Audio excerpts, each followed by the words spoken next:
อภิกิติงกโรมาเซพุทธวาลาหันตวาลาตาภิกขุนาภิยุโตพระพุทธเจ้าประกอบด้วยคุณ มีความประเสริฐแห่งอรหันตคุณเป็นต้น สุทาพิยานกรุณาหิสมาคตโต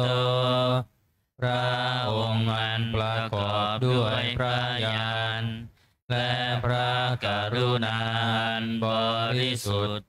โพเทสิโยสุชนะตังกามรังวาสุโรพระองค์ใดทรงกระทำชนที่ดีให้เบิกบานดุจนาทินทำบัวให้บานวันธามหังตมรณังศิรสาชิเนทังข้าพระเจ้าไหว้พระชินสีห์ผู้ไม่มีกิเลสพระองค์นั้นด้วยเสียงกล่าวพุทโธโยสัมภปานินังสารนังเขมังมุตตมังพระพุทธเจ้าพระองค์ใดเป็นสารณะอันเกษมสูงสุดของสัตว์ทั้งหลายปัทมานุสติทานังวันธามิตังสิเรนะหังข้าพระเจ้าไหว้พระพุทธเจ้าพระองค์นั้นอันเป็นที่ตั้งแห่งความระลึกองค์ที่หนึ่งด้วยเสียงกล่าวพุทธัสสะหัสสมิทาโสวะพุทโธเมสามิกิสโรข้าพระเจ้าเป็นทาสของพระพุทธเจ้าพระพุทธเจ้าเป็นนายมีอิสระเหนือข้าพระเจ้าพุทโธทุกขาสะคาตาจาวิทาตาจาหิตัสสะเมพระพุทธเจ้าเป็นเครื่องกำจัดทุกข์และทรงไว้ซึ่งประโยชน์แก่ข้าพระเจ้าพุทธัสสะหังนิยาเทมิสรีรันชีวิตันจิตังข้าพระเจ้ามอบกายถวายชีวิตนี้แด่พระพุทธเจ้าวันทันโตหังจาริสามิพุทธัสเสวะสุโพธิตังข้าพระเจ้าผู้ไหวอยู่จากประพฤติตามซึ่งความตรัสรู้ดีของพระพุทธเจ้านาทิเมสารนังอัญญพุทโธเมสารนังวรังสารณะอื่นของข้าพระเจ้าไม่มีพระพุทธเจ้าเป็นสารณะอันประเสริฐของข้าพระเจ้าเอเตนะสัจวัตเจนะวัตเตยังสัทธุสาสเนด้วยการกล่าวคำสัตย์นี้ข้าพระเจ้าพึงเจริญในพระศาสนาของพระศาสดาพุทธังเมวันธมาเนนะยังปุญญังปสุตังอิทาข้าพระเจ้าผู้ไหวอยู่ซึ่งพระพุทธเจ้าได้ขวนขวายบุญใดในบัดนี้สัพเพปิยันตรายาเมมาเหสุงตัสสะเตชะสาอันตรายทั้งปวงอย่าได้มีแก่ข้าพระเจ้าด้วยเดชแห่งบุญนั้นกายนวาจายวเจตสาวาด้วยกายก็ดีด้วยวาจาก็ดีด้วยใจก็ดีพุทเทกุกัมมังปะกตังมายายังกรรมหน้าที่เตือนนั้นใดที่ข้าพระเจ้ากระทำแล้วในพระพุทธเจ้า พุทโธปฏิคันหาตัวจยันตังขอพระพุทธเจ้าจงงดซึ่งโทษล่วงเกินนั้นกาลันตะเรสังวริตุงวพุทเทเพื่อการสำรวมระวังในพระพุทธเจ้าในการต่อไปอันตมยังธรรมานุสตินยังกโรมาเสสวาคาโตภะคะวะตาธัมโมพระธรรมเป็นสิ่งที่พระผู้มีพระภาคเจ้าตรัสไว้ดีแล้วสันทิฏฐิโกเป็นสิ่งที่ผู้ศึกษาและปฏิบัติพึงเห็นได้ด้วยตนเองอากาลิโกเป็นสิ่งที่ปฏิบัติได้และให้ผลได้ไม่จำกัดการเอหิปัสสิโกเป็นสิ่งที่ควรกล่าวกับผู้อื่นว่าท่านจงมาดูเถิดโอปานายิโกเป็นสิ่งที่ควรน้อมเข้ามาใส่ตัวปัจจตังเวทิตัสโพวินโยหิติเป็นสิ่งที่ผู้รู้ก็รู้ได้เฉพาะตนดังนี้อันตมยังธรรมาภิกิติงกโรมาเสสวาคาตาตาทิคุณายโยภาวะเสนาเสยโย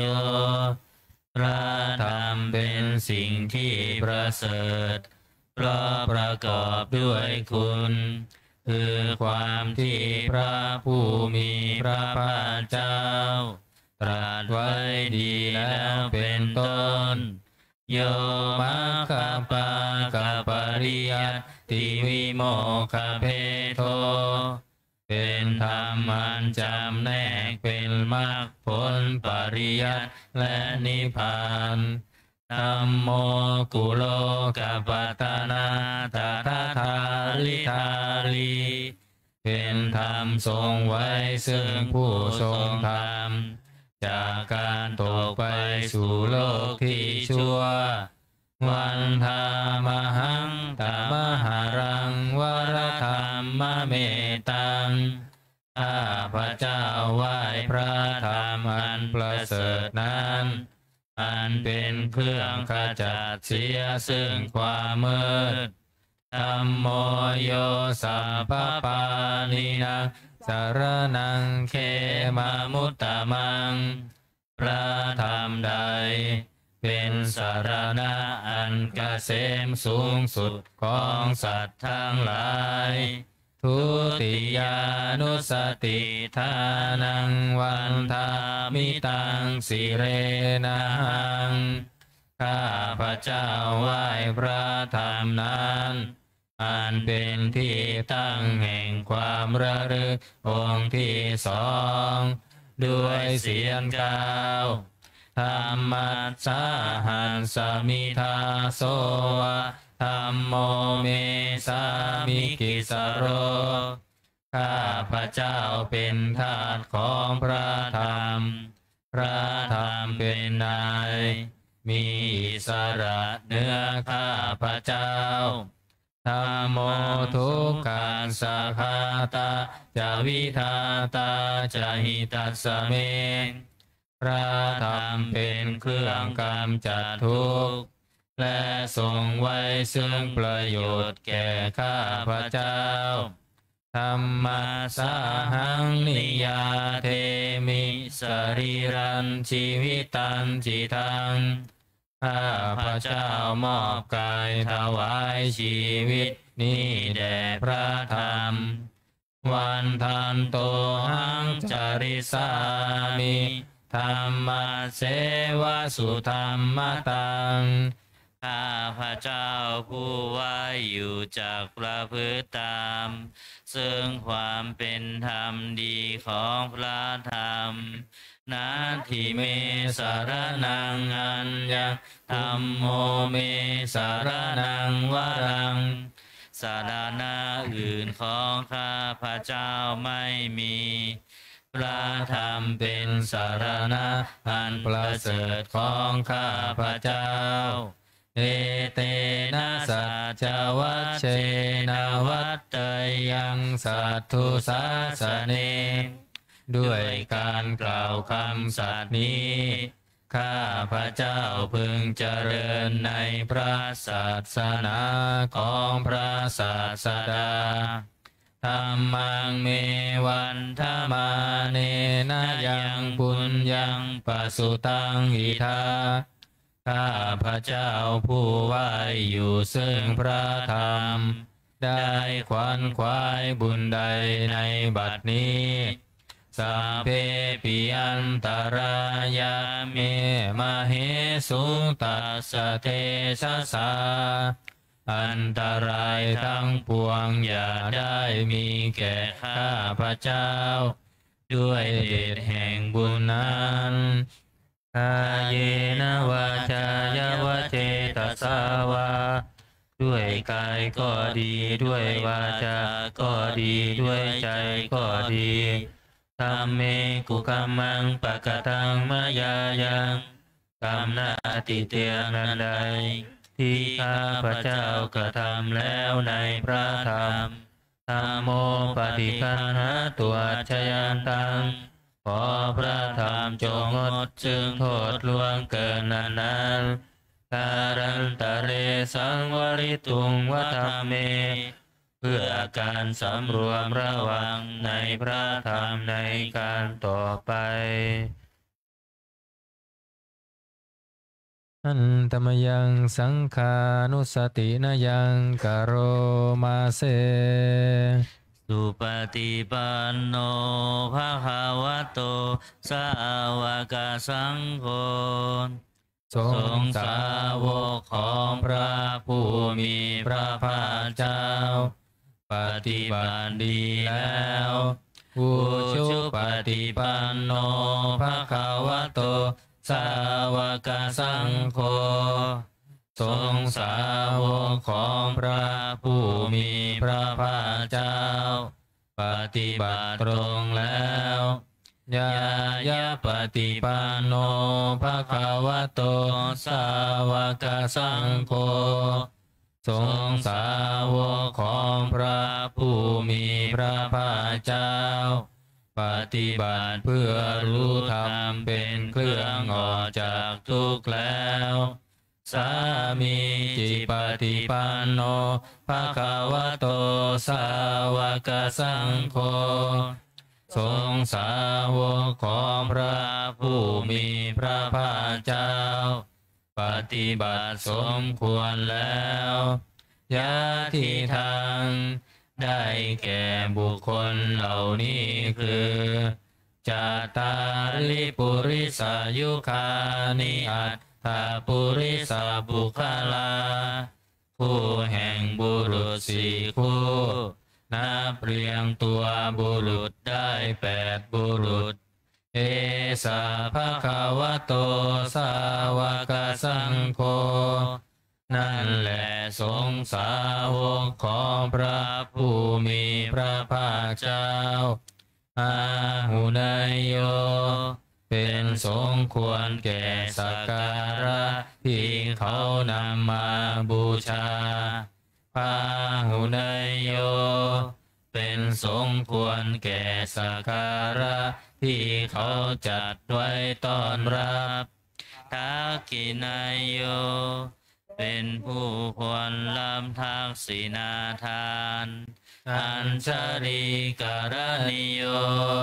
เป็นผู้ที่บุคคลทั่วไป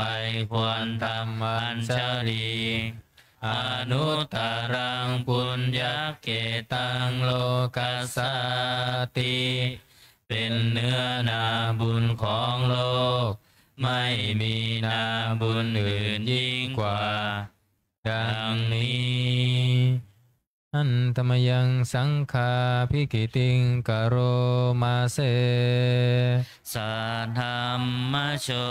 สุปฏิปฏิคุณาทิยุโตพระสงฆ์ที่เกิดโดยพระสัทธรรมประกอบด้วยคุณมีความปฏิบัติดีเป็นต้นโยธาภิโทอริยบุคคลสังฆเสโทเป็นหมู่แห่งพระอริยบุคคลนั้นประเสริฐแปดจำพวกจิราธิธรรมปวาราสยกายจิตโตมีกายและจิตนั้นอาศัยธรรมมีศีลเป็นต้นอันบวรวันธามหังธรรมริยานาคานังสุทังข้าพระเจ้าไหว้หมู่แห่งพระอริยเจ้าเหล่านั้นอันบริสุทธิ์ด้วยดีสังโฆโยสัพพปานินังสารนังเขมามุตตะมังพระสงฆ์หมู่ใดเป็นสารณะอันเกษมสูงสุดของสัตว์ทั้งหลายตติยานุสติทานังวันทามิตังสิเรนะหังข้าพระเจ้าไหว้พระสงฆ์หมู่นั้นอันเป็นที่ตั้งแห่งความระลึกองค์ที่สามด้วยเสียงกล่าวสังฆาสาหันสมิทาโสวะสังโฆเมสามิกิสโรข้าพระเจ้าเป็นทาสของพระสงฆ์พระสงฆ์เป็นนายมีอิสระเหนือข้าพระเจ้าสังโฆทุกขัสสะคาตาจวิทาตาจหิตาสเมพระสงฆ์เป็นเครื่องกำจัดทุกข์และทรงไว้ซึ่งประโยชน์แก่ข้าพระเจ้าสังฆาสาหังนิยาเทมิสรีรันชีวิตันจิทังข้าพระเจ้ามอบกายถวายชีวิตนี้แด่พระสงฆ์วันทันโตหังจาริสามิสังฆาโสปฏิปันนตังข้าพระเจ้าผู้ไหวอยู่จากพระพฤติตามซึ่งความปฏิบัติดีของพระสงฆ์นาทิเมสารนังอันยังสังโฆเมสารนังวรังสารณะอื่นของข้าพระเจ้าไม่มี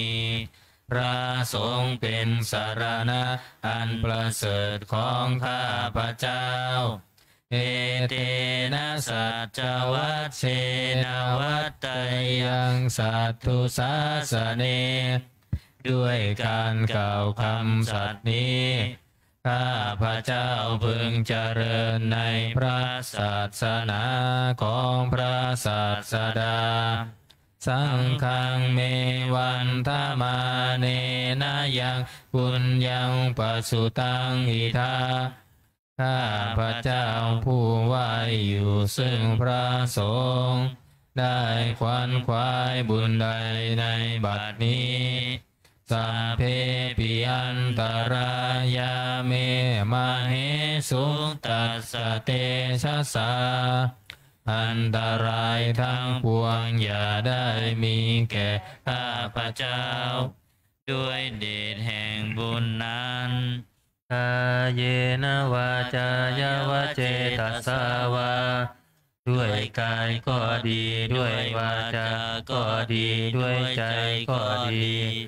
สังเคกุกัมมังปะกตังมายายังกรรมหน้าติเตียนละใดที่ข้าพระเจ้ากระทำแล้วในพระสงฆ์สังโฆปฏิคันหาตัวชยันตังขอพระสงฆ์จงงดซึ่งโทษล่วงเกินนั้นการันตะเรสังวริตุงวสังเค เพื่อการสำรวมระวังในพระสงฆ์ในการต่อไปเปิดหนังสือไปที่หน้า38โอวาทปาติโมกข์อันตมยังโอวาทปาติโมกขคาทายโยพนามาเสสัพพะปะปัสสะอาการนังการไม่ทำบาปทั้งปวงกุศลสุปสัมปทาการทำกุศลให้ถึงพร้อมสัจจิตาปริโยทปนังการชำระจิตของตนให้ขาวรอบเอตังพุทธานาสาสนังทำ3อย่างนี้เป็นคำสั่งสอนของพระพุทธเจ้าทั้งหลายขันติปรมังตโปติติฆาขันติคือความอดกลั้นเป็นธรรมเครื่องเผากิเลสอย่างยิ่งนิพพานังปรมังวทันติพุทธาผู้รู้ทั้งหลายกล่าวพระนิพพานว่าเป็นธรรมอันยิ่งนาหิปภาชิโตปรูปคาติผู้กำจัดสัตว์อื่นอยู่ไม่ชื่อว่าเป็นบรรพชิตเลยสามโนโหติปรังวิเหตยันโตผู้ทำสัตว์อื่นให้ลำบากอยู่ไม่ชื่อว่าเป็นสมณะเลยอนุปวาโทอนุปคาโตการไม่พูดร้ายการไม่ทำร้ายปาติโมกเขจะสังวโรการสำรวมในปาติโมกข์มาตัญยุตาจะพัตตันสมิงความเป็นผู้รู้ประมาณในการบริโภคปันตัญจะสายนาสนังการนอนการนั่งในที่อันสงัดอาทิจิตเตจายโยโคความมันประกอบในการทำจิตให้ยิ่งเอตังพุทธานาสาสนังทำ6อย่างนี้เป็นคำสั่งสอนของพระพุทธเจ้าทั้งหลายเปิดมาหน้า27เนาะอันตมยังอติตาปัจเจเวคณาปะทังพนามาเสอาชมายาอัตปัจเจเวคิตวายังจีวรังปริพุตังจีวรใดอันเรานุ่งห่มแล้วไม่ทันพิจารณาในวันนี้ตังยาวะเทวาสิตาสัพปฏิฆาตายาจีวรนั้นเรานุ่งห่มแล้วเพียงเพื่อบำบัดความหนาวอุณหัสสะปฏิฆาตายาเพื่อบำบัดความร้อนดังสมากัสสวาตาตัมปัสสิลิงสัมปสัมปัสสานังปฏิฆาตายาเพื่อบำบัดสัมผัสอันเกิดจากเหลือบยุงลมแดดและสัตว์เลื้อยคลานทั้งหลายยาวะเทวะหิริโกปินาปฏิชาธนาทังและเพียงเพื่อปกปิดอวัยวะอันให้เกิดความละอายอาชามายาปัจเจเวคินทวาโยปินทปาโตปริพุโตบิณฑบาตใดอันเราฉันแล้วไม่ทันพิจารณาในวันนี้โสเนวะทวายาบิณฑบาตนั้นเราฉันแล้วไม่ใช่เป็นไปเพื่อความเพลิดเพลินสนุกสนานนามาทายา ไม่ใช่เป็นไปเพื่อความเมามันเกิดกำลังพลังทางกายนามันธนายาไม่ใช่เป็นไปเพื่อประดับนาวิภูสนายาไม่ใช่เป็นไปเพื่อตกแต่งยาวะเทวะอิมัสสกายสถิติยังแต่ให้เป็นไปเพื่อความตั้งอยู่ได้แห่งกายนี้ยาปนายาเพื่อความเป็นไปได้ของอัตภาพวิหิงสุปรติยาเพื่อความสิ้นไปแห่งความลำบากทางกายพระมจริยานุคหายาเพื่ออนุเคราะห์แก่การประพฤติพรหมจรรย์อิติปุรานันจะเวทนังปฏิหังคามิด้วยการทำอย่างนี้เราย่อมระงับเสียได้ซึ่งทุกขเวทนาเก่าคือความหิวนาวันจะเวทนังนาอุปาเทสามิและไม่ทำทุกขเวทนาใหม่ให้เกิดขึ้นยาตราจะเมภวิสติอนวัชชตาจะพาสุวิหารโรจาติอันหนึ่งความเป็นไปโดยสะดวกแห่งอัตภาพนี้ด้วยความเป็นผู้หาโทษมิได้ด้วยและความเป็นอยู่โดยผาสุกด้วยจักมีแก่เราดังนี้อาชามายาปัจเจเวกิตวายังเสนาสนังปริพุตังเสนาสนะใดเราใช้สอยแล้วไม่ทันพิจารณาในวันนี้ตังยาวะเท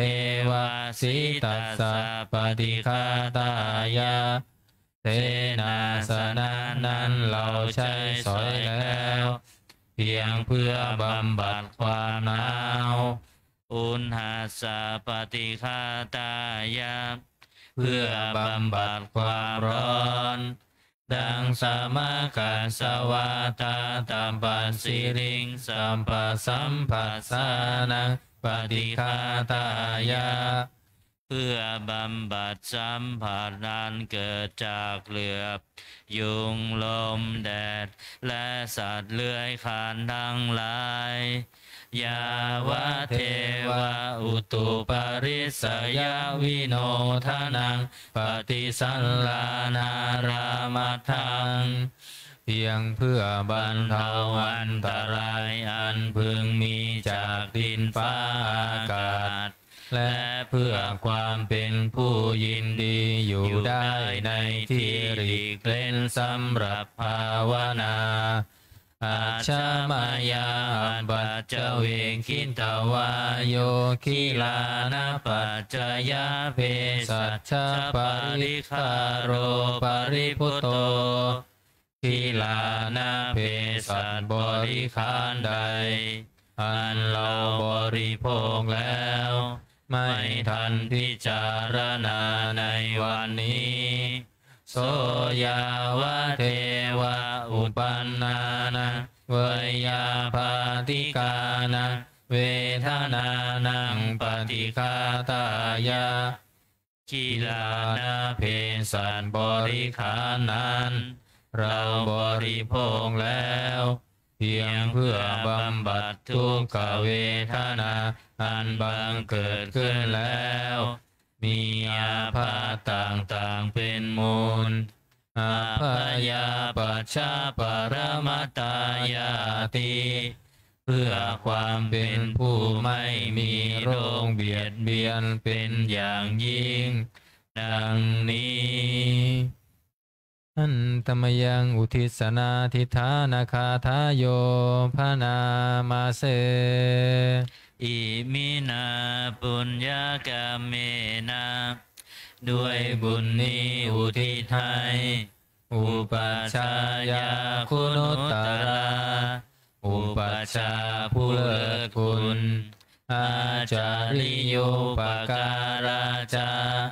และอาจารย์ผู้เกื้อหนุนมาตาปิตาจายาตกาทั้งพ่อแม่และปวงญาติสุริโยจันทิมาราชาสุนจันทร์และราชาคุณาวันตานาราปิจาผู้ทรงคุณหรือผู้สูงชาติพระมาลาจาอินทาจาพรหมานและอินทราชโล